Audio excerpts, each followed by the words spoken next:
Hey guys, today's episode is brought to you by Comic Palooza, coming at you May 22nd through the 24th in downtown Houston, Texas at the George R. Brown Convention Center.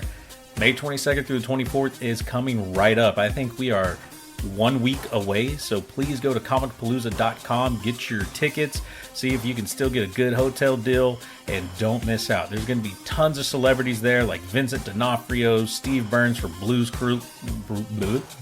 Clues, Lawrence Fishburne, Lou Ferrigno, Edward James Olmos, Pam Grier, Kristen Ritter, and so much more. Voice actors from video games, anime, like Halo, my favorite video game franchise. You're going to see Jen Taylor and Steve Downs there. Comic book guests like Jason Aaron and Gail Simone. And just so many more creators, podcasters, wrestlers, all kinds of things. Not to mention there's going to be entertainment all weekend long. So don't forget to download the Comic Palooza app to help you schedule your fun today. But that's all I can think of. So let's get into the podcast. What you're about to listen to is a Bry-Fy production.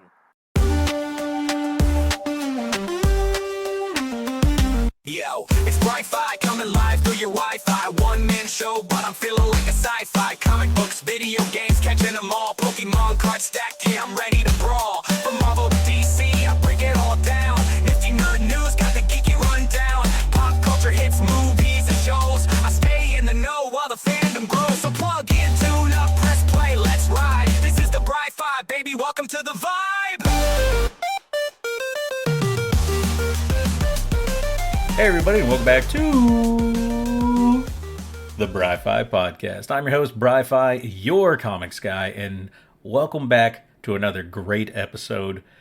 Getting to just sit at my desk and enjoy it.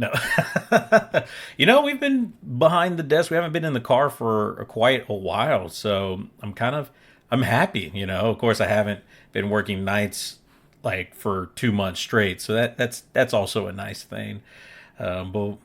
What's been going on, man? Okay, first off, I do have some Comic Palooza updates we do need to talk about. So, bad news is Charlie Cox, Daredevil himself, had to cancel his Comic Palooza appearance due to some scheduling conflicts with extended filming. So, good for his career in making money, bad for us at Comic Palooza, right? But have no fear, still tons of guests and tons of people, and people from the Daredevil series are going to be there, so it's we'll miss them, but we have subs, right? We have people that can make up for that. Some good news is I'm getting added to another podcast panel at Comic Palooza. So we talked about last week Saturday at 1:15, so that's May 23rd at 1:15.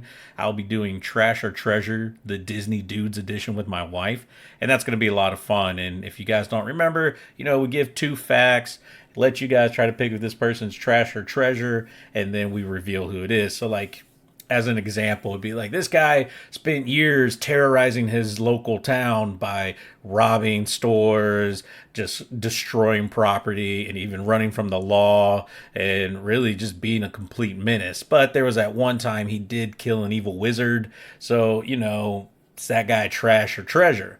Let you decide. Then I reveal it's Aladdin. And so, like, that's kind of the fun of it. And yeah, I definitely, and like I said, that's just like a quick example that I could think of off the top of my head, but we'll see how that goes. The other podcast panel that I will be joining is on Sunday at 12:15, so right around noon, with Comic Cast, and we're going to be talking about why Project Hail Mary amazes both movie and book fans the same. And I have read the book, I have watched the movie, and I agree.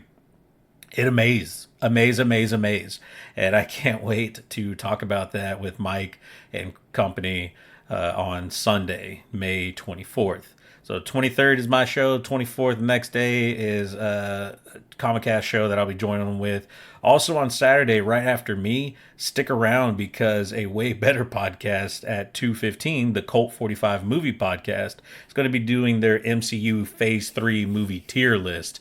And I am studying up because I'm going to judge them based on what they judge.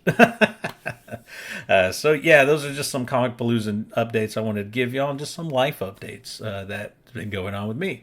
But if I got nothing else that I can think of, which I don't, let's get into the nifty nerd news.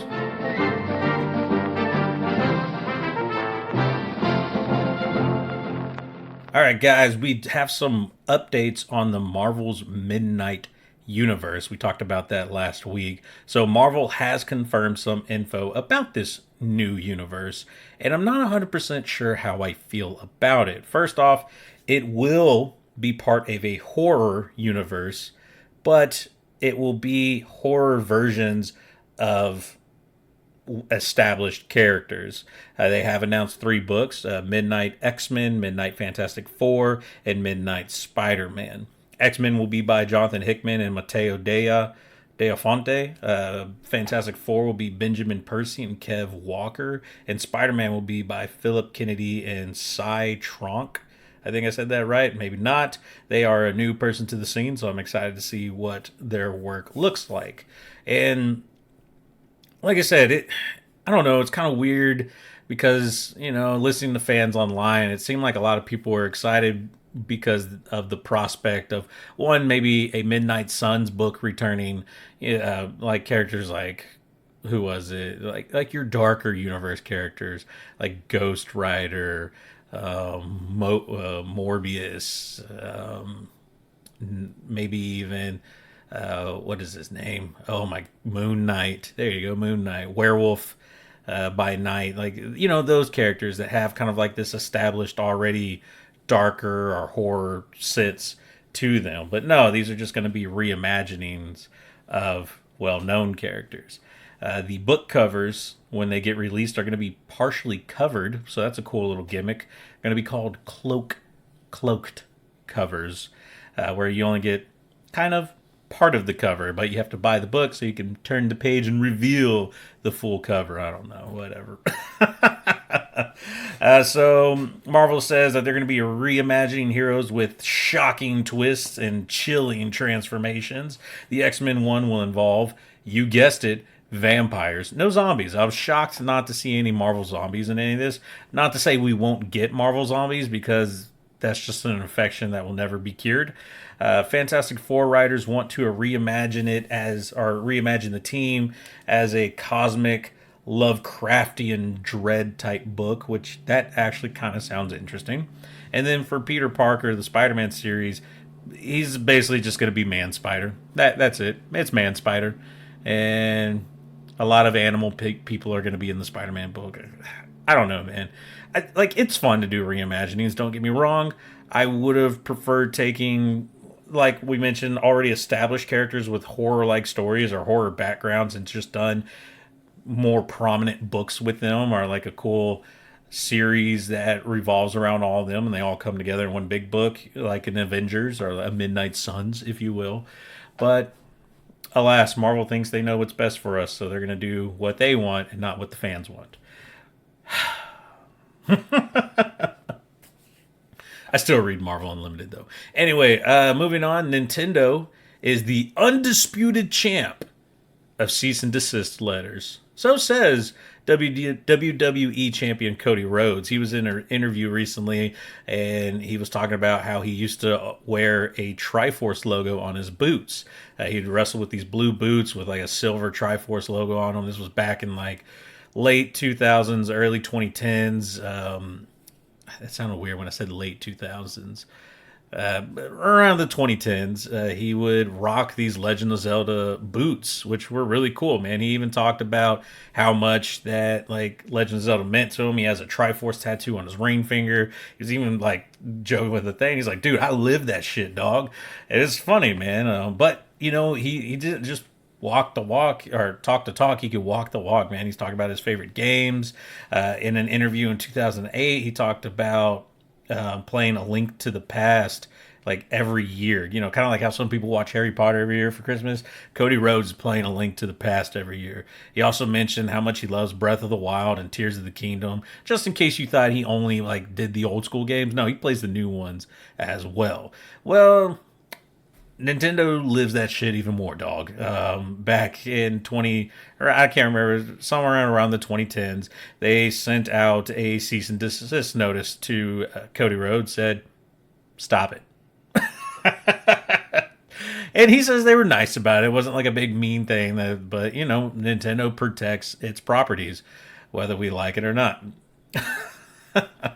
But it's funny. We talk about the Cody Rhodes thing, and there was another interview I saw recently with actress Sally Fields, who spoke about her love for the franchise, spoke about having fun playing The Legend of Zelda, and it all started back when she and Robin Williams were in a movie together, Mrs. Doubtfire, and they would play the Legend of Zelda game back then between shooting days. Like when they were off for the day, they'd go back, hang out at Sally Field's house, and they would play Legend of Zelda together, which is kind of cute and adorable. And if you guys remember, Robin Williams, R.I.P., named his daughter Zelda.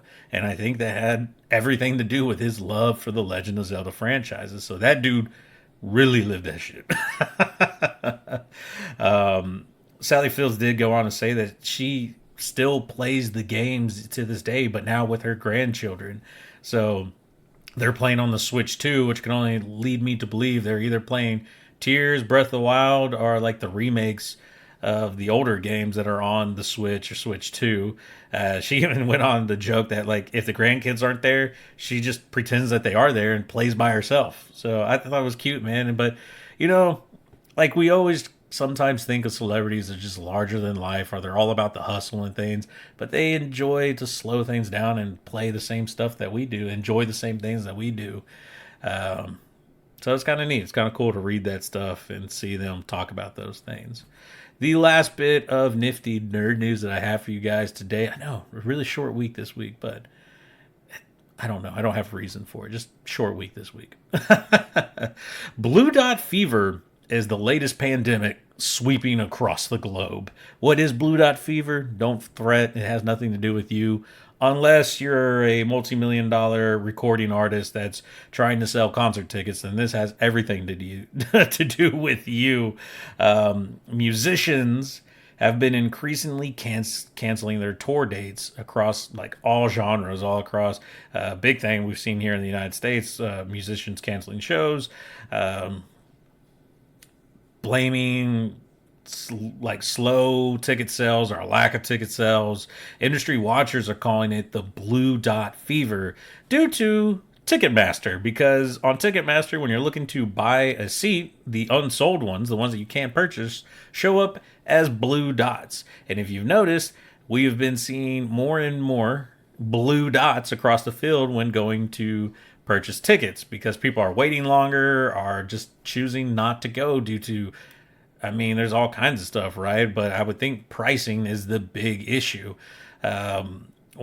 I mean, the prices of shows have gotten outrageous. I'm trying to remember, my wife and I went to go see Coldplay back in 2014, 2015, somewhere, and it was $350 per person, and we were not close. We were not close at all to the stage.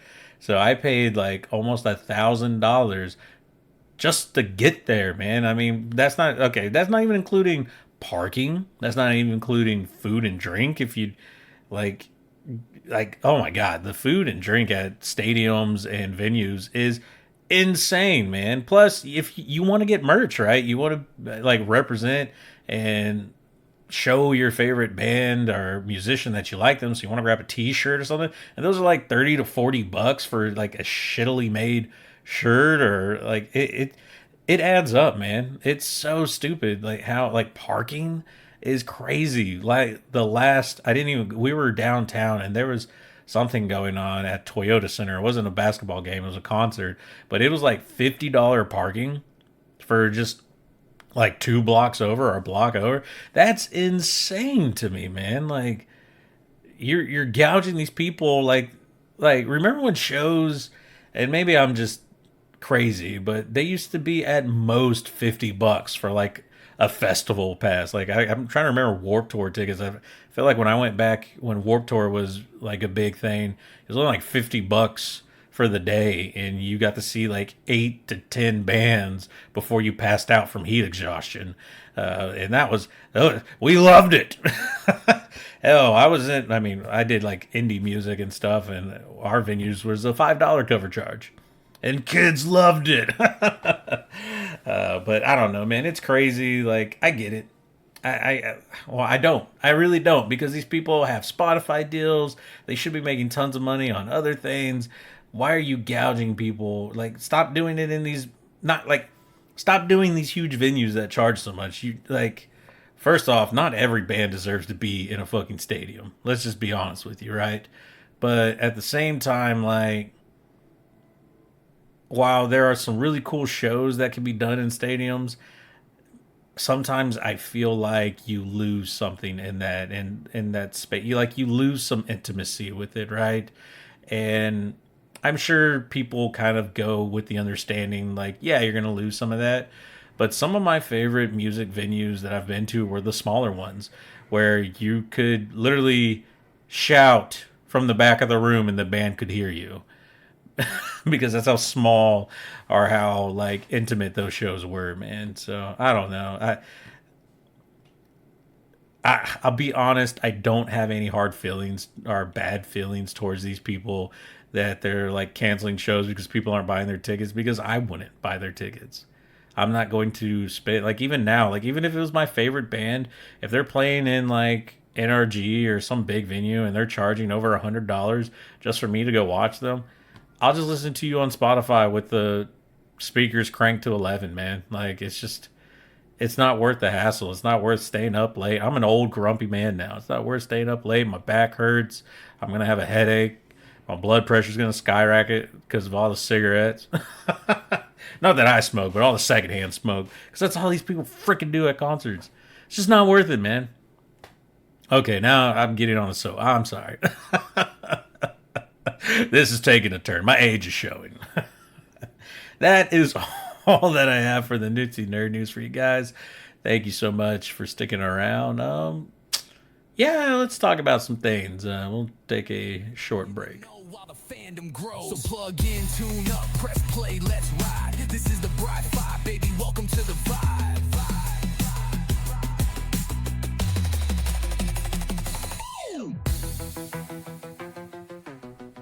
All right, guys, thanks for sticking around for the review portion of the podcast. This is going to be hopefully a non-spoiler edition of the movie of Project Hail Mary. We did talk about the book a couple of days ago, or a couple of episodes ago, because I had read it. I wanted to read it, and it was really interesting. I loved it, and that would probably be a book that I reread, because that's how much fun I had with it and how much I enjoyed that book. And what I love about it is it's not a series of books. It is just a one and done story. How great is that? Where you start a book, you finish a book, and you get some closure. I love that. Looking at you, Dungeon Crawler Carl. Which I love that book, but I'm mad that I'm going to have to get so much more. Like, just finish it in one. Just complete your thought, okay? Quit trying to gouge me for a bunch of money. We just talked about how much I hate musicians that are doing this. You need to stop it, Arthurs. Looking at you, Matt Dinneman. No. He writes a great book. Anyway, and he's going to be at Comic Palooza, so I got to be really nice. No. I'm going to get his autograph, trust me. So yeah, Project Hail Mary, which is by the same, a movie based off the book by the same guy who did The Martian. And like we talked about in the book, a lot of the same type of humor and things like that, which is really cool. Now, in the book, it's always easy to hear a person's thoughts, your main character's thoughts, because it's literature, right? They can write it down, they can write their thoughts down, and it's great. In a movie, that's a little harder to do. So how do you still get the thoughts across that you get in the book? Because that plays a big part of the why, of the how this person's personality, his flashbacks and all that stuff is all through the mind. So how do you get that out in the open? Well, they do the flashbacks as flashbacks. So as the story progresses, much like it does in the book, you'll get flashbacks randomly and kind of start to learn how Ryland Grace comes to be a part of Project Hail Mary. And so that made sense. How you're going to do that. With the internal monologue, they decide to handle it in the movie by having him create video diaries to send back home, which also makes a lot of sense, right? Because the whole point of him is there being on a scientific mission to experiment and find answers to send back to Earth. And so having a video diary makes a lot of sense in a lot of ways to show us how he's cataloging his findings so that he can send those back to Earth. So, hey, perfect solution. Makes a lot of sense. Different than what it is in the book. I mean, he's still cataloging and doing science and stuff like that, but he doesn't really keep a video diary in the book. But this is great. This is great for a movie, and I love it. The one key difference, I think, from the book to the movie is how he interacts because it's Rocky, interacts with Rocky the alien. Spoiler alert, in case you didn't figure that out from like all the trailers ever we were thrown at us. There is an alien in this, and he's a friendly alien. His name is Rocky. He's a rock spider alien, which should be terrifying, but it's oddly very cute and adorable, and I love Rocky, and I will destroy universes for him. But in the book, Ryland Grace, we'll just call him Grace for short, learns Rocky's language. Over time, he's able to input data into a laptop and translate words. They start with like simple things because we're sentient creatures. They can understand that the other wants to communicate, and they figure out how to communicate with each other through math and then words, and then now they're having sentences, and Grace actually just learns the sounds that Rocky makes and can translate them in his mind, like learning a second language here on Earth, like Spanish or French or something like that.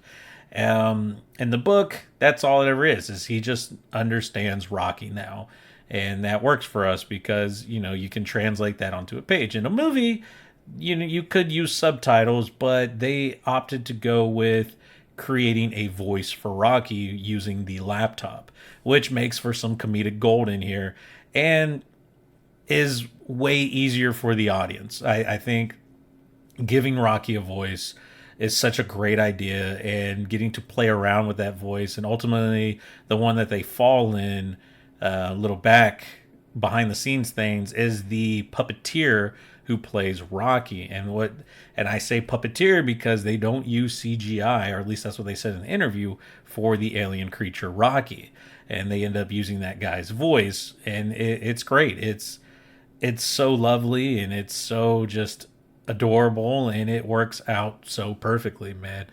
I loved it. I think the book had some good emotional beats in it, and the movie really amped up those emotional beats for me.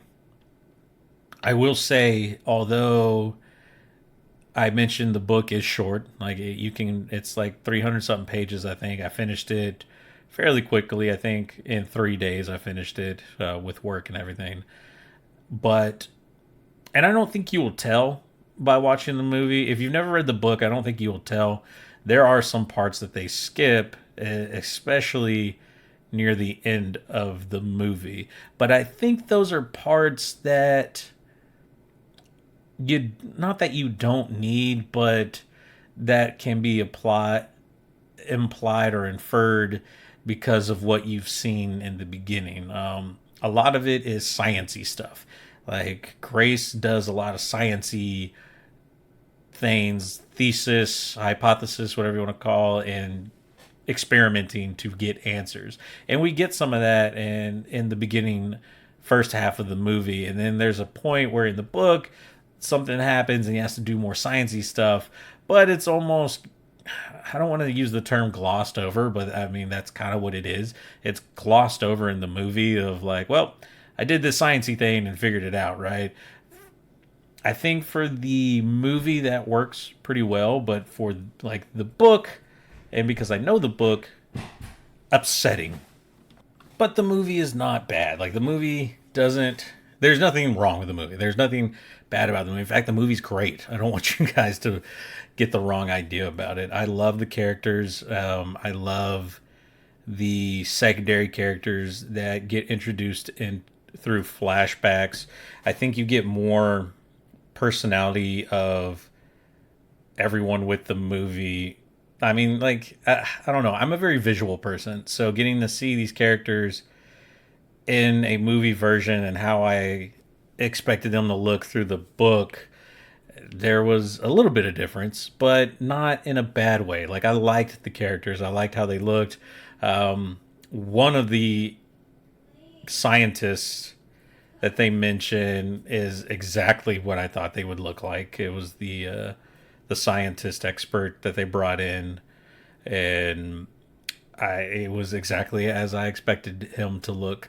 For some reason, I don't know why, but it was like that was the person I pictured in my brain, along with the main person who's orchestrating Project Hail Mary. Her character in the book and the person that they picked for the movie was almost spot on how I pictured this person. Like, I loved the casting in this. I thought they did a great job.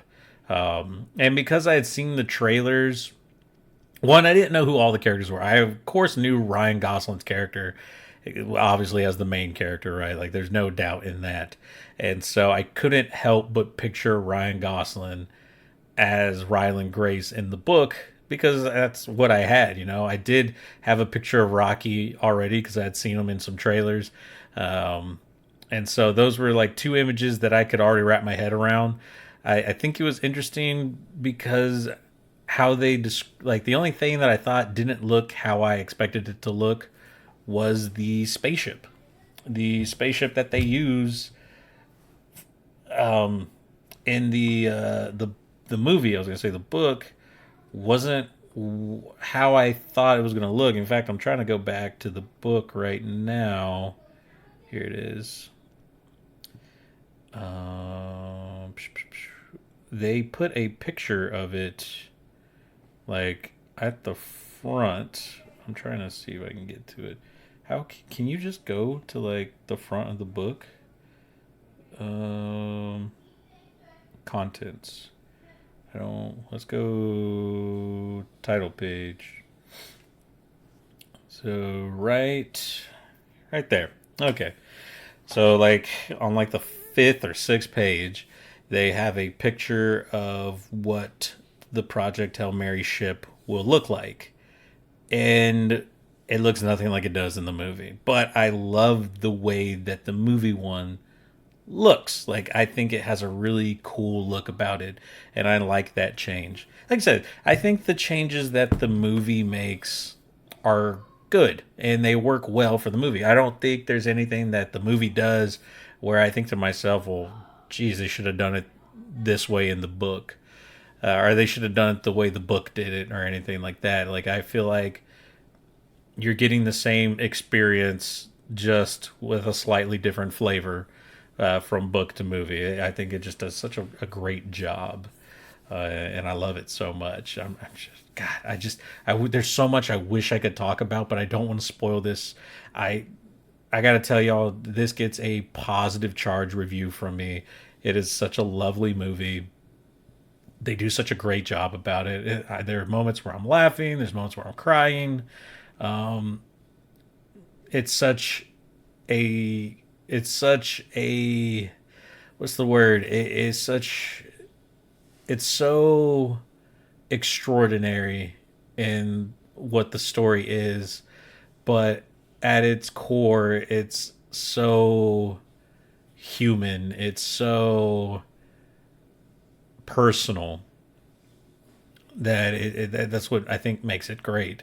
Is it's, as much as it is this sci-fi adventure story, it's really at its core a story about friendship and a story about love, and not a sexual or lusty type of love, but a love for another person, no matter what they look like or talk or sound or their beliefs or anything. Like, to find that connection and just care for someone, like, that's what this movie to me is really about. And also some kick-ass science, but but I had a great time with it, man. Please go check it out. I think you guys are gonna love it. No matter what style of movies that you really like, I think Project Hail Mary is right up anybody's alley. I think this is going to be a movie that I add to my yearly watch list, much like Cody Rhodes plays The Legend of Zelda every year. I think I'm going to start watching Project Hail Mary every year because it was just that great and I enjoyed it so much. But that is all that I have for you guys this week. Thank you so much for sticking around and listening to me just blab and yap and talk for the last 30 minutes or whatever. I appreciate it. If you guys appreciate what I do, please follow, like, comment, share, anything you can do to interact.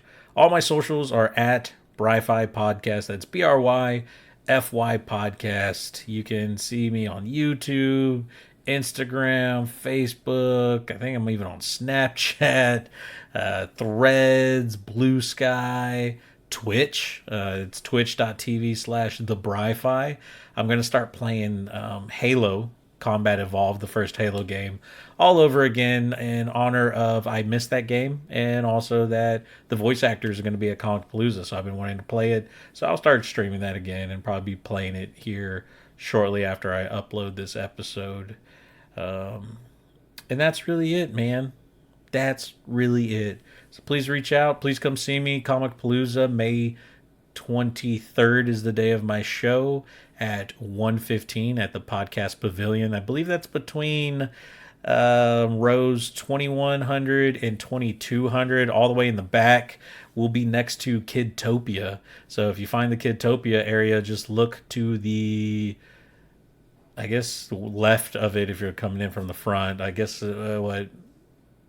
if you're on a compass, that would be north of Kidtopia. But to the left of Kidtopia, you should see the Podcast Pavilion stage. There's usually a bunch of chairs. So, come, sit, enjoy some peace and laughter and just interactive entertainment. That's right, interactive. You're going to have to play. But it's good. You don't have to say anything. You just pick up a sign and show me trash or treasure. It's great. But that's it, guys. We'll talk to you next week. And then it's Comic Palooza. So I'm so excited. So excited. All right, guys. Bry-Fy out.